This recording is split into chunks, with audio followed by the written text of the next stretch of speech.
excited to hear what's happening at Speechmatics. Now, you're the Accuracy Team Lead. Yeah, that's right. On the machine learning side of the house. Yep. And you have kind of a data side, a machine learning side.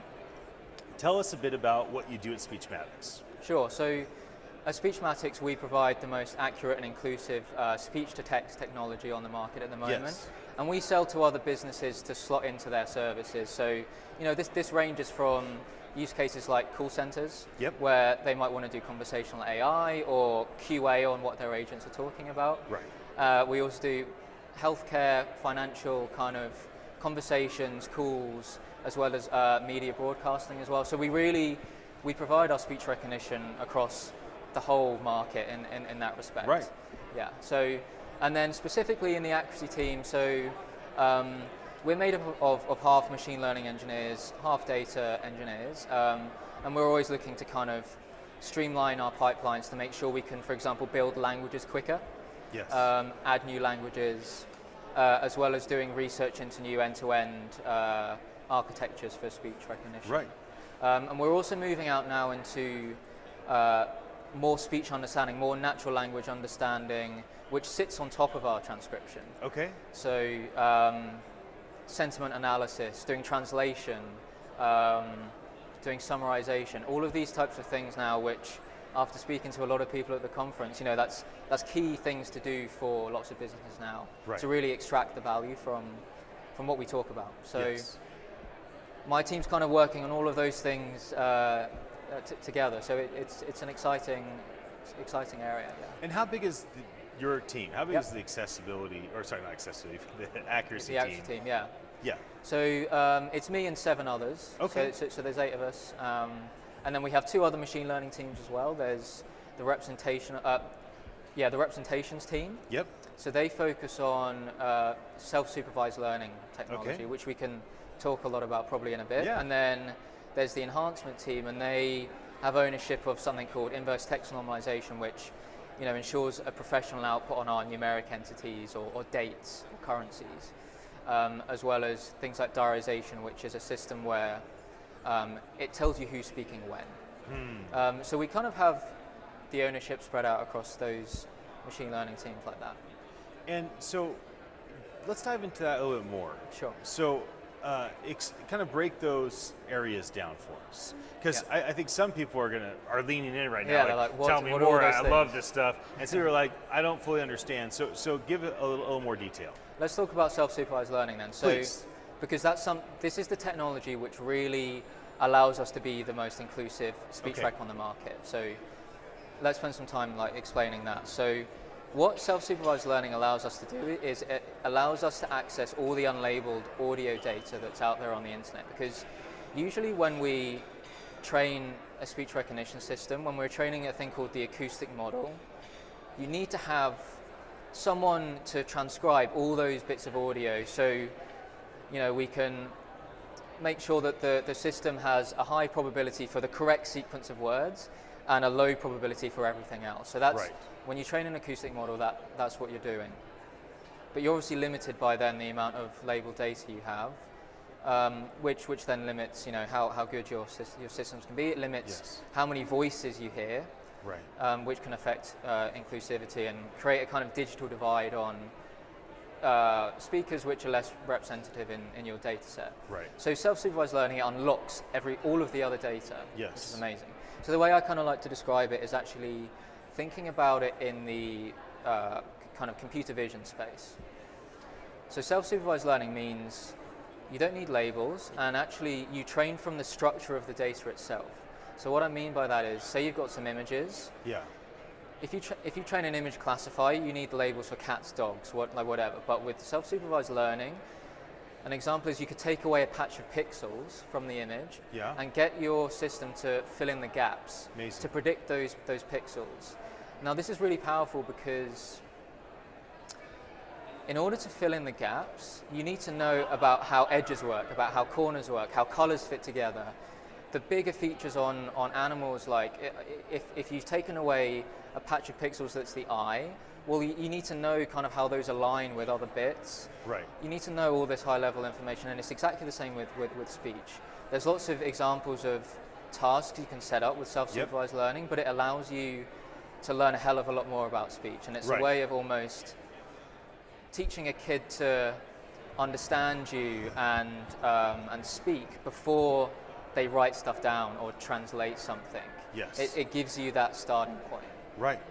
So that's what we're heavily researching, and we found that these models, they scale really well. Yeah. And by that I mean you can increase the size of these models. We have loads of data, and when you use more compute as well, so those three things together, the loss just trucks down. You keep getting better and better, and then once you've got this model, you can use the internal representations from it, and it means that you can train a language identification system or an emotion detection system or speech recognition, and you get huge gains on those downstream tasks because this thing just understands speech in a very high level way, which is great. And one thing that people don't understand is the need for great data when it comes to machine learning. Sure. So if I put in context of how people might understand it, like great movies and TV shows, doesn't matter if there's no Netflix distribution. Netflix having the ability to distribute content everywhere, doesn't matter if they don't have any content to distribute. Yeah. It's not the same, but there's some similarities there. You need not one or the other. It's not like great data or machine learning, it has to be both. So can you explain why that's true for the speech industry? Why is it important to have great data sets in order to put against the machine learning algorithms? So there's two aspects of it. There's the aspect where you need really good coverage across all speakers, all accents, if you want to be able to get good accuracy on those speakers. So that's one aspect. Then the other aspect is it needs to be very well transcribed. If there's any errors, that the human transcribers made in your training data, that's going to start to, fool the system into doing the wrong kinds of things. Right. Then there's actually a third aspect as well, which is you want to normalize and clean your data so it's in a form which you expect. So you want to throw away all kind of complex punctuation. Yes. Or things like that. Or if there's different ways of saying the same thing, like Mr. Yep. You can write it out M-I-S-T-E-R or just M-R dot, right? Right. So you want to normalize these kind of words to be just one thing. And then there's also, if you think about how numbers can be spoken, or how it can be written down, you can write them out in kind of full digit forms, right, or with the numbers themselves, with the currency symbol in front. Right. So to train these systems, a lot of the time you have to verbalize into spoken form. So kind of it makes it then a lot easier for the systems to understand long numbers. Right. Because your vocabulary can't have every single number there is out there. You need to split it up, right? Yes. And then you can apply inverse text normalization on the end to put it into the written form we care about. So having the currency signs in the nice place, having dates laid out in a nice format, all of those types of things. So all of this links back to data. Like you've got to have it in the right form. You've got to, you really do have to care a lot about it. Yes. And making sure you've got a decent quantity of it. But just one last point on it is, with the self-supervised learning, because you're utilizing all the unlabeled audio, it actually means that you can get away with using less data when it comes to the supervised part of the acoustic model. The sample efficiency is way, way better. It's like you can do the same with 10x less amount of data when you use this technology. So it's great for low resource languages, where you might only have 10 to 20 hours of data.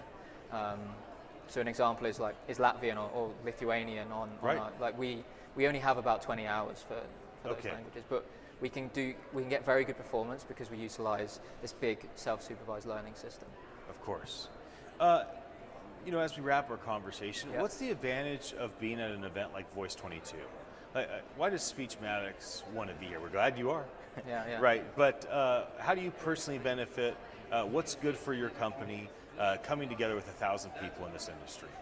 So for me personally, it's been really good to have some of the conversations I've been having, especially with people who are doing conversational AI. Yep. It's not an area that I've really thought about too much, but So it's been great to hear more about how they're structuring the problem and how they're building the natural language understanding into their products to then make decisions on how you want to respond to what people are saying when they call up a call center or something.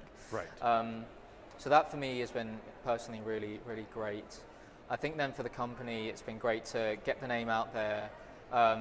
We've got the most accurate speech rec out there. We want to let people know. Right. We want to let people come to our stand and try it out and see how we do across our 48 languages. So yeah, I mean, if people haven't already come, then they should come to our stall and try us out.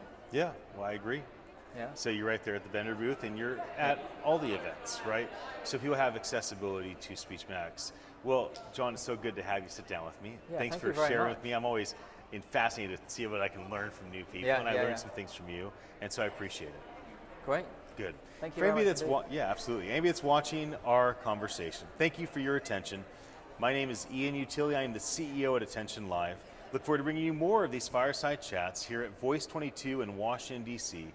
Have a very happy day.